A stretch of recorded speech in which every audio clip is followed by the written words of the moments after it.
Welcome, collectors of all ages. This is Mike with Jayhawker Vintage Cards with my third SGC Reveal video.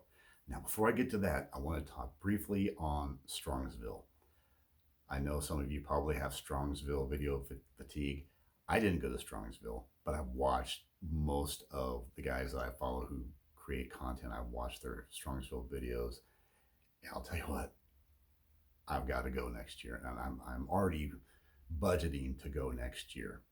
And I'm just excited to find this community. And I'll tell you why. When I started collecting as a kid back in the 80s, I immediately gravitated towards vintage cards. But none of my friends did. None of them. They just collected the current cards, the junk wax era and stuff. Even when I started selling at shows, the buddies that I sat up, at the shows with, again, they had just the junk wax cards at that time. And I mainly had the vintage. So I didn't really have anybody who spoke that language, anybody that I really could talk to about vintage cards. They just didn't have any interest in that. And now that I've gotten back into collecting more, now I never totally left the collecting scene, but I backed away for a better part of 20, 25 years. But once I got back in and started watching the YouTube content, and I started seeing those of you who create the content and those of you who are going to Strongsville. And I mean, I've watched so many Strongsville video. I don't have fatigue. I could watch them all day because, like I told my wife, we went out to dinner a couple nights ago. And I was like, I've got to go to Strongsville next year. I've got to go be a part of this. And the reason I told her is like, after 40 years of collecting cards, 40 years of collecting cards, I found my people. I found people who I can learn from. I mean, I used to think I knew a lot about vintage cards. There's so much more to learn, and I love being educated by those of you who create content. And what's great about this community is, I have a very limited budget, and most of the content that I watch, these people have budgets that are so far beyond mine, it's not even funny. I'm not jealous or envious because I enjoy it. I love seeing the guy who can afford a $50 card get that card. I enjoy seeing the guy who gets the $50,000 card enjoy that card. I love watching it. I love the community, the way people are accepted, no matter where you are on the grading spectrum or the collecting spectrum. I love it all. It's so inclusive. It's really awesome. So I just wanted to say I cannot wait to get to Strongsville next year and meet some of you. I've already got some plans to meet some people that are a little bit closer to me. Made some connections that way to go to shows and hang out and talk cards. And I'm psyched to do that. I feel like a kid again. This is great. But anyway, today's video, again, it's my third one. If you've watched the other two videos, if you haven't, please go back and watch them. But I took advantage of the SGC special when they were doing the 70s and 80 cards for 12 bucks a card. So those first two submittals, I took advantage of that. All the cards were from the 70s with the exception of one. I think it was an 81 Topps Larry Bird. The rest are all from the 70s. This is a little bit different. These cards are from my personal collection. Most of these cards I've had for over 30 years. They're really some special cards. I've got a couple other submittals into SGC that are the same way, but this one here, that runs from 1940 Play Ball is the oldest one, and then the rest are all from the 50s and 60s. I think they're all Hall of Famers. Pretty sure they are. Now, when it comes to the grades on these, they're going to be low to mid grades. These cards, a lot of them, most of them were at one time in a 9-sleeve plastic sleeve and a binder. So I've taken them in and out hundreds of times over the years to look at them. So when it comes to grades, there's going to be a lot of SGC 1s, 2s, 3s, 4s, hopefully some 5s, maybe a 6 or 7. Crossing my fingers, I might have those, but these are going to be basically low to mid grades. But that's okay to me. I'm not out here to make the most money off the grades. I grade for, one, authentication. I don't even really talk about that because that's just a given. The other reasons I like to grade is A, to protect the cards so they do not get damaged anymore. The other reasons are I want to be able to make sure that when I pass these on to my wife, my kids, it's going to be easier for them to liquidate if there's a grade on them than if they're just raw. They'll have a better understanding of what the value is. And then last reason is vintage just looks damn good in an SGC tuxedo. Now, those are my opinions. Yours could be different. And what's great about this hobby is nobody's opinion is wrong for them. Maybe wrong for you, maybe wrong for me, but everybody's opinion is what's best for them. And that's how you should approach it, in my opinion. Now, I don't want to ramble too long about these, but I have had a couple people reach out to me in my comments on the earlier videos. And then some people have emailed me saying, when I did the pre-grades, I didn't do pre-grade videos for the first two submittals. I just wrote down what I think the grades were going to be. And I was pretty accurate. By far, I was either spot on with SGC, or they came back a grade better. Or there's a few that came back worse, but most of mine were spot on what I thought they were going to be, or just slightly better, which was great. I feel fortunate with the grades I had for both submittals. The one that really shocked me was in my last submittal that I came back, I had a 71 Topps Willie Mays that I had purchased as an SGC 3. And I was standing up one day sorting through my cards and I dropped it. And when I stepped to turn to look on it, my dumb ass stepped on it and broke it. So I ended up popping the case open, kept it raw for a couple of years, and I sent that off. And if you want proof that grading is subjective, that was an SGC 3 originally. Now, grading standards are supposed to be a little bit tougher now, right? So that card, I expected to get a 3. It looked like a 3, and everything that I did on my pre-grade ritual and technique, well, it came back as a 4.5, which shocked me. And the next card that I had, I think, was a 72 Mays that came back way better than I thought. So I just think that grader was a Mays fan. I don't know. I couldn't tell you, but I was very happy. But I've had people ask me, how do I do it? And I briefly explained it. So what I do is I've purchased a lot of graded cards over the years. So since I'm submitting to SGC, what I've done is I line up all the SGC 70 cards that I have, right? So I put it, a 2, 3, 4, 5, 6, 7, 8. So I lined them all up. Some of them I have more than one example. I've got several of each grade for the SGC runs. But then I look at the card and I look at it like everybody else does. I look under light. I use a magnifying glass. I also look under natural light. There's a difference. If you've not looked at cards under natural light and you just use like a lamp, you should really try natural light and change the angles, because you sometimes can see stuff you don't see under an artificial light, in my opinion. Look at the front and the back. I have one of those clear measuring deal, so you can see the centering, right? So I use that. And then the one thing I do that I don't know if everybody does, but I'll just use this piece of paper. Instead of just looking at the cards, the front, the back, flat, I also look at the cards this way, because sometimes along the edges of the cards, you'll see little indentations and stuff that's really hard to see if you're just looking at it flat. And anyway, when I look at those like that, then I start lining them up. I think this one looks like a 2 or 3, so I'll put it over here and look at it. Do the same thing. Just kind of move down the line until I find what I think it's going to be. And that technique seems to have worked. Now, again, grading is very, very subjective. So, I did the same thing for these. I went and got back, cards that I had that were older. So from the 40s and 50s and 60s, did the same technique for this. So we'll see. Now, I did do a pre-grade video for this, which I talked about. And I was going to show it, but when I went back to look at it, I decided to scrap it. One, it was blurry. When I had the card set up, the camera couldn't focus very well. So a lot of it was blurry. Another reason is the orientation was wrong. I had my phone turned the wrong way. So it looks ridiculous. And then the third and final reason was, this is a 22 card submittal, and that pre-grade video was almost 40 minutes long. So no, of course I'm rambling on here. This is going to end up being 40 minutes long, but I'm going to turn the camera around. Again, these are special cards to me. They've been in my collection for better part of 30 years. Not all of them, but most of them. So I'm really curious to see what the grades are. Again, at the end of the day, I really don't care.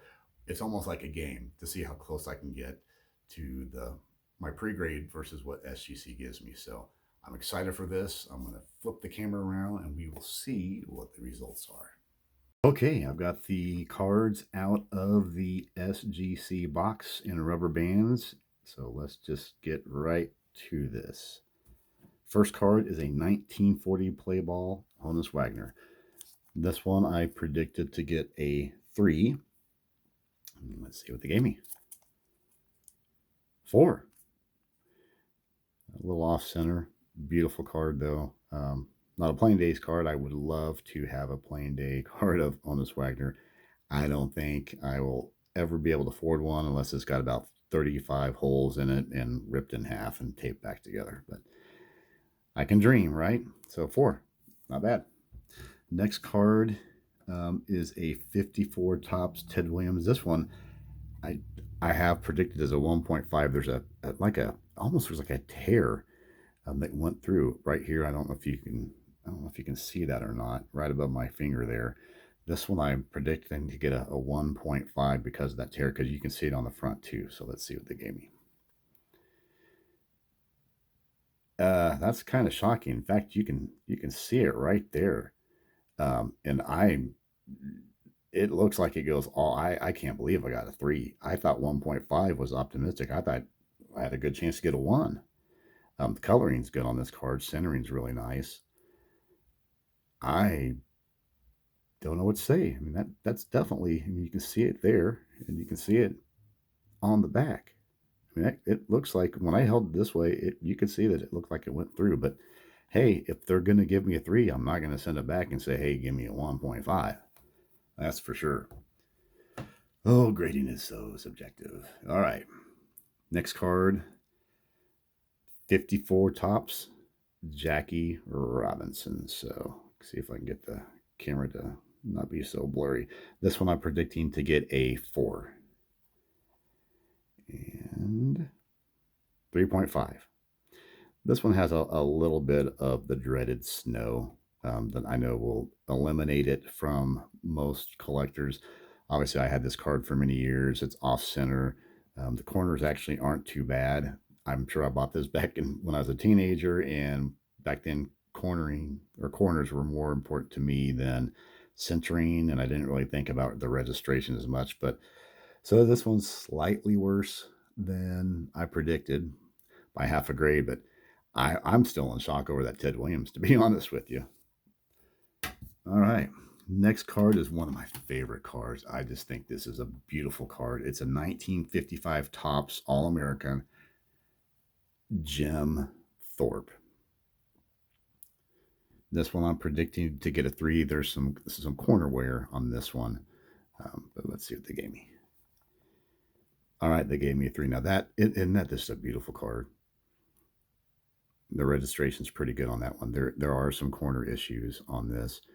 A brief thing about Jim Thorpe. Well, I'll save it for another video because I'm going to use this for a video response. So I'll talk about it then. But he's got a connection to my hometown, believe it or not, in Lawrence, Kansas, home of the Kansas Jayhawks. So we'll get to that later.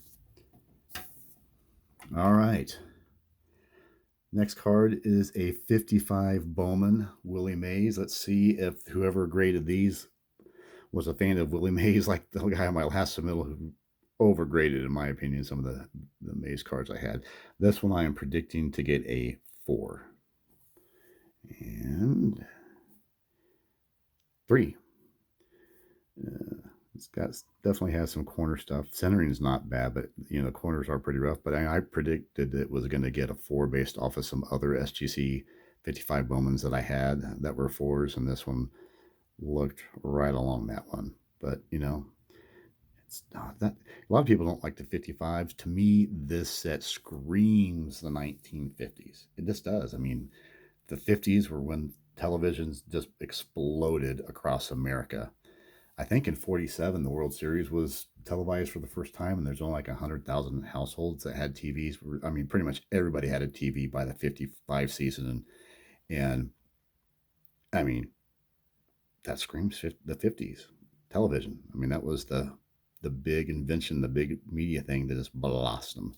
Still a pretty card. Say, hey, kid. Next card, I remember when I bought this card for 50 bucks, and one of my friends goes, "What the heck are you spending $50 on a baseball card for?" This is a 55 Bowman Mickey Mantle. This one I predicted to get a 3 because there is a tiny little surface crease and there's a corner that has a crease. So let's see. And they give me a 3.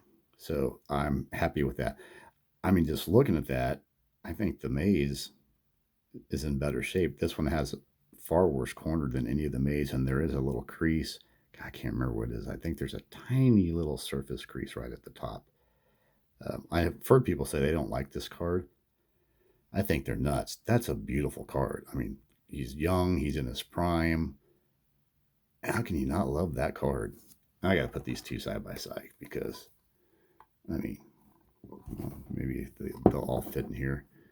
I mean, you got, to me, in my opinion, you've got the best player from the 50s. You can argue with me with you want he was the best player Mantle was at the 50s. I think, even though he was getting older, I think overall Willie Mays was the best player of the 60s. Love those cards. All right, next one is 55 Topps Mickey Mantle, which is one of my favorite cards of Mantle. I can't really afford the ones much earlier than this. 55 is the oldest Mantle I have. When anything older than that, it's just starting to get out of my price range. So this one, I am predicting to get a 2.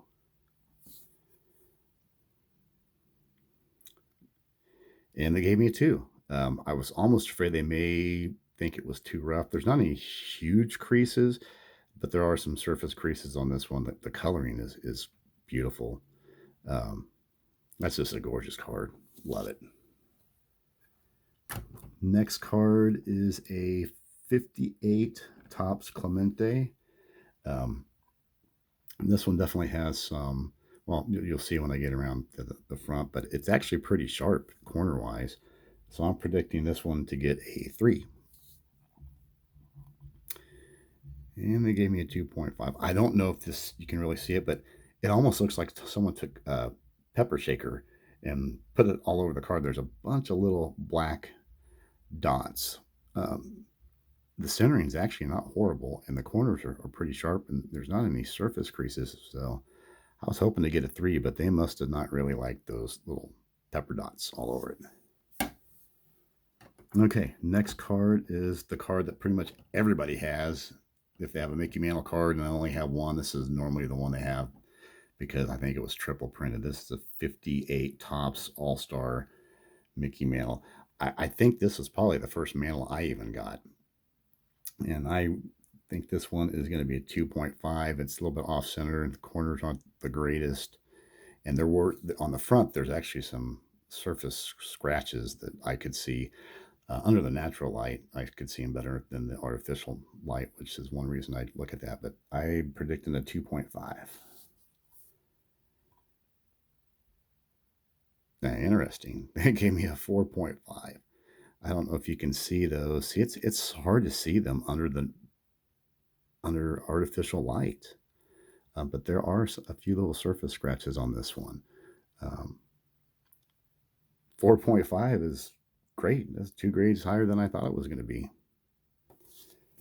Okay, next card is a 59 Topps Willie Mays. This one I'm predicting to get a 4. You can see it's off cut pretty bad up there. Or off center, I should say. I always say off cut, but it's off center. So I say 4. SGC says 3. And it definitely is off center pretty bad. But this guy obviously doesn't like Willie Mays as much as last guy because I'm getting lower grades than I thought on the Willie Mays. But hey, overall, I'm doing great. I'm doing fine. Nothing to really complain about. So let's see. Next card, 59 Topps Hank Aaron. This one I thought was in a little bit worse shape than that Mays. So this one I'm predicting to get a 3. and a 4. So I would say, based off of what I'm seeing, the person who's grading this submittal cares a lot more about centering than corners. And honestly, in real life, I feel the same way. I like the centering more than the corners. Um, I think the difference between these two, the corners are definitely better on the Maze than the Aaron. I don't know if that will come across there, but the centering is much better on the Aaron than the Maze. And I think that's why you see the 3 for the Maze and the 4 for the Aaron, even though the centering is better on the Maze card. Okay, next card is a 62 Topps Mantle. Um, a lot of people hate the 52 Topps. I like it, and you know what I really like about the 52 Topps is when you turn on the back, you can see the year that Mantle had.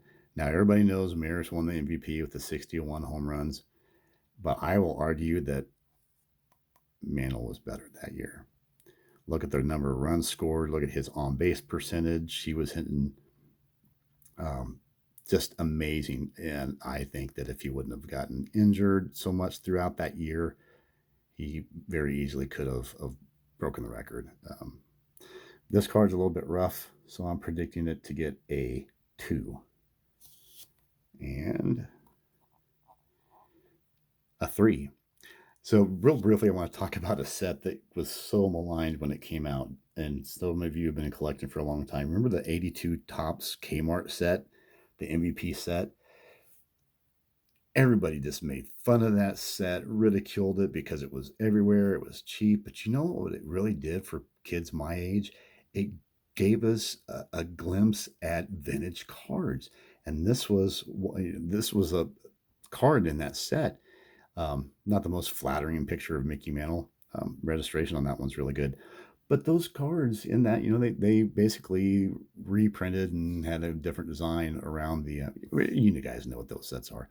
But it really did help me in my leaning towards and getting involved with vintage cards. So I actually have fond memories. Plus, my mom worked at Kmart for a while. So I had a bunch of those lying around at one point. But I'm actually surprised it's a 3. I'm looking at this one compared to the Bowman Maze and Mantle.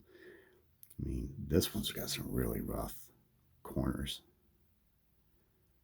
But hey, yeah, take a 3. All right, this one I have high hopes for. This is a 65 Topps Hank Aaron. I'm hoping to get a 7, but I think it's so off cut in the back or off centered. But the front looks beautiful. I'm hoping to get a 7. We'll see. This is one of the few ones I think. This might be the only one I think was going to get a 7 that I predicted. So we'll see what they gave me.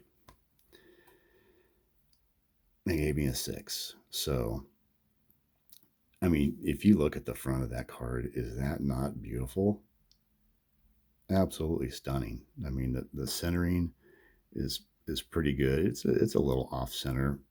The corners look much better on the front than the back, but the back being off center that bad is, I think, what nailed me. And this guy who's grading this, he's definitely into centering, from what I can tell. Still a pretty card. Love it. One of my all-time favorites. Just think that card was in a sleeve, those 9 sleeves, plastic sleeves.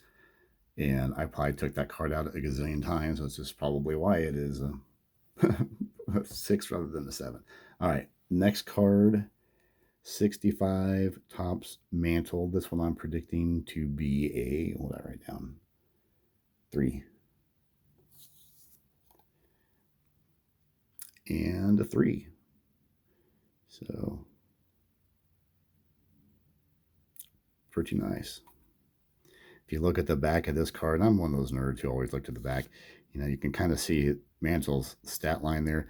This was really the last good season that he had. After this, it was pretty much, he was hurt all the time. So, I think he was 33 during the 64 year. And, he retired, I think, at 36. So he was basically washed up at 33 due to injuries. And look at those runs scored. My God, because he's on base all the time. He hit for a good average. He walked a ton. He was always on base. Just amazing. Amazing. Next card is, so these next two cards are from a guy who went to the University of Kansas. So of course I'm not old enough to watch him play, but obviously it has a place in my heart. It is the great Gale Sayers, rookie card, 66 Philadelphia. This one I am predicting to get a 3. And I got a 4. Centering's a little bit diamond shaped, which I normally hate, but I'm sure when I bought this as a kid, I wasn't looking at that so much. The diamond cut, ugh, when they're really bad, I can't even buy those nowadays. But this one, I predicted 3 and got a 4. Next one is the exact same card, the 66 Philadelphia, Gale Sayers rookie. This one's in better shape. I'm predicting to get a 5, so we will see. Yes. I was kind of hoping maybe a 6, but I just figured it was off center a little bit, and well, but not surprised with the person who's grading these. He's really knocking you for the centering. So predicted a 5, got a 5, so no complaints there.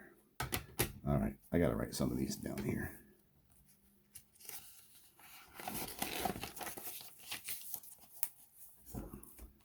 What I'm doing is I'm writing down the grades as I go from what SGC gave me so I can compare side by side. All right, next card. This is probably the second mantle I ever had. This is a 66 Topps Mickey Mantle. Color on this, the back is really cool. There's a little dot right there. This one I'm predicting to get a 5. And they gave me a 5. You know, off center as this one is, I'm surprised this guy didn't give me a 4. He's been pretty strict, but the color and everything is beautiful on this card. It's a nice card. To my taste now, I probably wouldn't buy a card like this raw because that's too much off center for my taste now. But again, these cards, most of these, I've had in my collection over 30 years. So I'll take a 5. Not bad. Okay, next card is a 68 Topps Hank Aaron. I think it's in really good shape. So I am predicting a 7. So I did have another 7. Oh, there's another 7 coming down that I'm predicting. So 68 Topps Hank Aaron, I'm predicting a 7. And 6.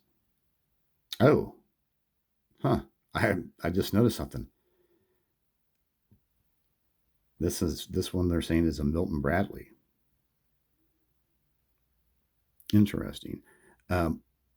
Please comment below. I've been doing some research on cards because I have a Bob Gibson Milton Bradley that I purchased graded, and the things that I heard talk about is sometimes there's like a white line on these, and that the backs are a little bit, the yellow's a little bit different, but I had no idea when I sent this off. I don't know if these are more rare, if these are worth more or less than just a regular standard issue Topps. So if anybody knows, please educate me. That's part of this community. What makes it great is you learn stuff from others. I was really hoping that was a 7. That one is centered great, and the corners aren't bad. Okay, now this next card is one of the most special cards in my collection. And I'll just show it to you and I'll talk about it. 68 Topps Nolan Ryan rookie. Now, I know a lot of you out there collect Nolan Ryan. I'm going to say that I started collecting Nolan Ryan cards before 99% of you did. If you watched my first videos, I'll tell you why, but briefly, my parents, for some reason, when I was just a toddler, bought a pack of 74 Topps. One of the cards in that pack was a 74 Jerry Koosman.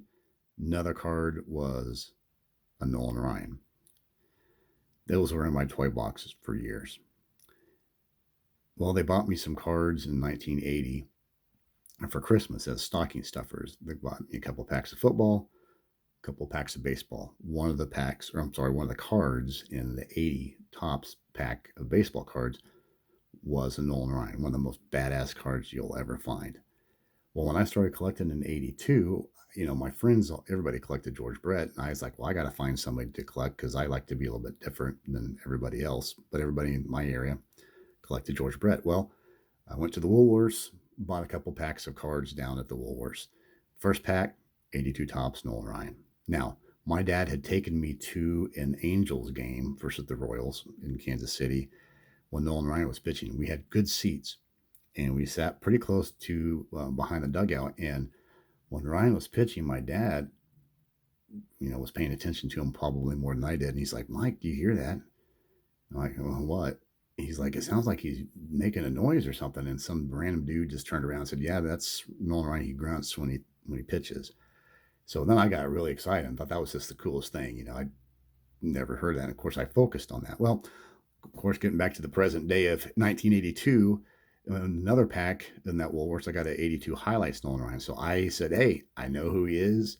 I've got some old cards of him. And so he's my guy. So Nolan Ryan became my guy in 1982 before most of you all started collecting him once he became, breaking a bunch of records in the late 80s and early 90s. So anyway, this card here I bought from local card shop, Jeff DeLiesel, which I talked about in an earlier video because he was kind of a mentor to me and he passed away last year. But I bought this Nolan Ryan rookie for $11. I'm predicting it to get a 5. It does have kind of a surface little stain and then a line off the side, and the centering I don't think is great. But I bought it for $11 damn dollars. So let's see. 5.5. So you can see there's a little bit of a surface kind of stain right there, and you can see this line down here. God, look at them. Jerry Koosman was a damn good pitcher, and with the Mets, he did great in the World Series. If you ever want to go back and watch something cool, go on YouTube and look at, I think it's Game 3 when Ryan came in for Gary Gentry, and you should watch him scare the bejesus out of Paul Blair. He threw a curveball, and Blair buckled because I'm sure he thought it was a 100-mile fastball heading right towards his head. And, Blair buckled, and that curveball dropped in for strike 3. And that's one of the coolest pitches I've ever seen. Ryan didn't know what the hell he was doing. He was a throwback there. If he got a curveball over, it was a miracle. But anyway, I love this card. And just think, not only did I buy this card for $11, this card used to be in a binder, in a plastic, 9-card sleeve and a binder for probably 5 or 6 years. And I probably took this card in and out 1,000 times. $11. I think I did all right. I don't know what these are running for. I'll have to look it up, but I think my $11 investment would beat any stock that I probably could have purchased as a little kid. Okay, next card is a 69 Topps Pete Rose. This is, I thought the only thing bad about this one is the colors kind of faded on the back, but I'm predicting this one to get a 7 because it's super, super sharp. So let's see. I haven't got a 7 yet in this whole submittal, so let's see. Hey, there it is. Oh, that's a beautiful card. The color on that just pops. Centering is really good. Registration is just immaculate. The only thing I can think is there's maybe a couple of corners that aren't super, super sharp. And then the back is off center a little bit. And it's a little bit faded looking, which I've seen on a lot of 69s. Oh, that's a beautiful card, isn't it?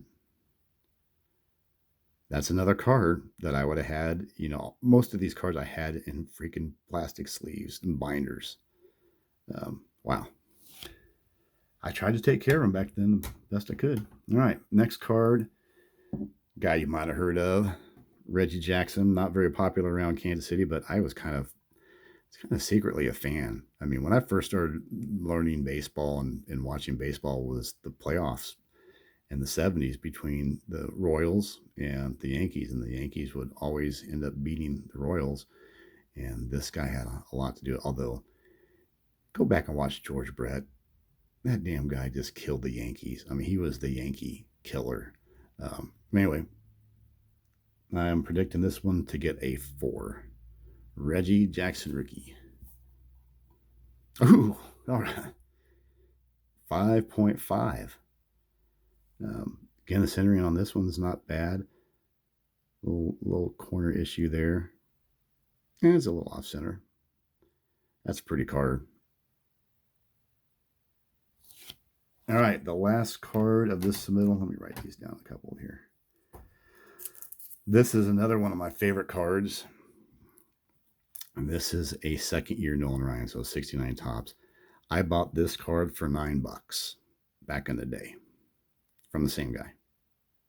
Same card shop. I'm predicting this one to get a 5.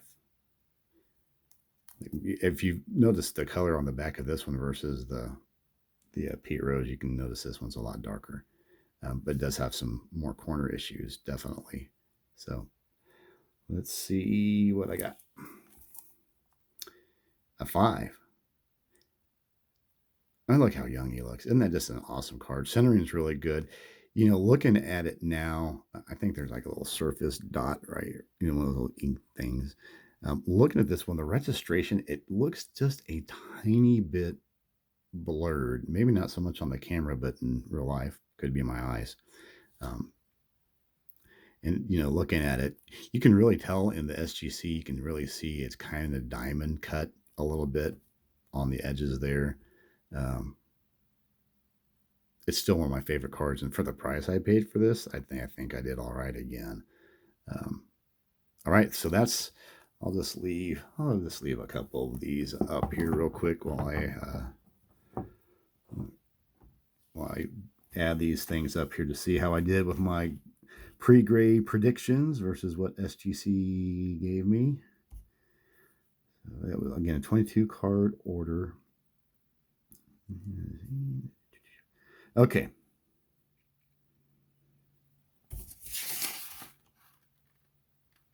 All right, so for this order, 22 card order, my pre-grade results from SGC, 6 of them came back worse than what I thought they were going to be. I don't think there's anything really far off. I don't think I had any that was more than a grade worse than I predicted, so I think that's a win. That's because it is so subjective. 8 of the cards came back the same. So whatever I predicted the card to be, it came back the same from SGC. And then 8 came back better. Now, hey, this is my third order, and I've watched a lot of videos where people have been upset with the grades. I have to say I'm pretty happy. I don't know if I'm harsher on my own cards than people are on theirs. That really could be the main reason. I don't know for sure. And then, you know, like I said, I had a couple, you know, the 58 Topps All-Star Mantle came back 2 grades higher than I thought it was going to be. The 54 Williams, I think has a tear in it. It came back, I said 1.5, it came back as a 3. So I think those were the 2 big ones that really were higher grades. Actually, the 69 Jackson was a grade and a half higher. This one here I thought was going to be a 4, and it came back as a 5.5. So, you know, I consider myself 3 for 3 with results. I'm happy with this. Again, it is subjective, and I know a lot of you are probably like throwing stuff at the screen and saying, you know, my cards came back way worse than I thought they were going to be. Try my technique. Like I said, to me, the value and the grade, this is more just a game. You know, if this would have came back as a 2 and that came back as a 2, would I still love those cards? Hell yeah, I would. You know, I go for the eye appeal, and these are cards that are special to me because I've had most of these. I mean, these cards were in a freaking binder for years. So I'm happy that I took care of them the way that I did, that I valued that, even back as a kid. So I'm happy with these cards. So, Hey, until next time, enjoy your collection. Be proud of your collection. Don't have to compete with the Joneses. And we will. I'm gonna have some videos coming out that I've been holding back because of Strongsville. So you might see some hot and heavy. So if you like these videos, I'm definitely trying to build some support. I don't have a lot of subscribers yet. I'm still new, so please hit the like and subscribe. I always enjoy comments. If you want to email me, feel free to do so. My email address is somewhere, on my page. Definitely leave comments with what you think about these cards. Let me know what techniques you use when you send off for grading, what your results have been. I love the communication and the conversations, which is the main reason why I'm doing this. I love that camaraderie and the just the overall community. So, hey, until next time, enjoy your collection.